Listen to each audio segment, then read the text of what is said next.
Good morning. അപ്പോൾ എങ്ങനെ എല്ലാവരും സുഖമായിട്ടിരിക്കുന്നില്ലേ?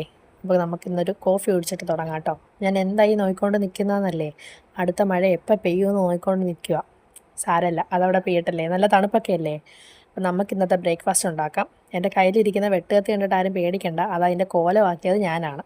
മുമ്പൊക്കെ 10-12 വെട്ട് വെട്ടിയിട്ടായിരുന്നു കേട്ടോ തേങ്ങ ഞാൻ പൊട്ടിച്ചുകൊണ്ടിരുന്നത്. ഇപ്പോൾ ഇതാ 1-2 വെട്ടിലൊക്കെ പൊട്ടും.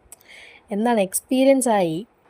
തേങ്ങ പൊട്ടിച്ച് തിരുവാൻ വയ്യാത്തതുകൊണ്ട് അത് പൊട്ടിച്ചങ്ങ് അടുപ്പിൽ കയറ്റി. അത് അവിടെ നിന്ന് കത്തട്ടേന്ന് വിചാരിച്ചു. ഇത് ഞാൻ മുമ്പൊരു റീലിൽ കണ്ടതാണ് കേട്ടോ. അതിൻ്റെ ഇടയ്ക്ക് അത് കൈയും പൊള്ളുന്നുണ്ട്. എന്നിട്ടും അഹങ്കാരം അടങ്ങത്തില്ല. ഒന്നെടുത്ത് നേരെ വെക്കത്തില്ല, അത് കൈ വെച്ച് അങ്ങോട്ടും ഇങ്ങോട്ടും തിരിച്ചേ നേരെ വെക്കത്തുള്ളൂ. എൻ്റെ അഹങ്കാരം. അപ്പോൾ ഞാൻ ഇത് മുമ്പ് റീലിൽ കണ്ടതാണേ. ഇതിങ്ങനെ മൂട്ടി തീ പിടിച്ച് കഴിഞ്ഞാൽ അത് പെട്ടെന്ന് ഇളവി വരുമെന്ന്. അപ്പോൾ നമുക്ക് തേങ്ങ ചൂടായിട്ട് കിട്ടിയിട്ടുണ്ടേ. ഇനി നമുക്ക് അതിൻ്റെ മൂടൊക്കെ അരിഞ്ഞിരിക്കുന്നുണ്ടോ. ഇനി നമുക്ക് പിച്ചാത്ത എടുത്ത് സൈഡായിട്ടൊന്ന് കയറ്റി അതൊന്ന് ഇളക്കി വിട്ട് കൊടുക്കാം. സംഭവം വർക്കിംഗ് ആവുന്നുണ്ട് കേട്ടോ. പിച്ചാത്തി എടുത്ത് വെച്ച് അങ്ങോട്ടും ഇങ്ങോട്ടും 2 കുത്തി വെച്ചപ്പോൾ ചിരട്ട ഇങ്ങനെ ഇളകി പോയിരുന്നു. തേങ്ങ അവിടെ തന്നെ ഇതുകൊണ്ടായിരുന്നേ. ഹാർഡ് വർക്ക് ചെയ്യുന്നവനെ വിജയമുള്ളൂ എന്ന് പറഞ്ഞതുപോലെ തേങ്ങ എൻ്റെ കയ്യിലേക്ക് കിട്ടിയിരിക്കുകയാണ് ഗൈസ്. ചുമ്മാതല്ല, നല്ലോണം കഷ്ടപ്പെട്ടിട്ടാണ്.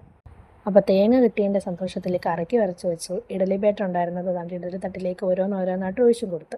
നല്ല പൂ പോലത്തെ ഇഡലിയാണ് കേട്ടോ കിട്ടിയത്. അത് ഞാനിവിടെ കാണിച്ചു തരാം. എൻ്റെ കൈയും പോയി.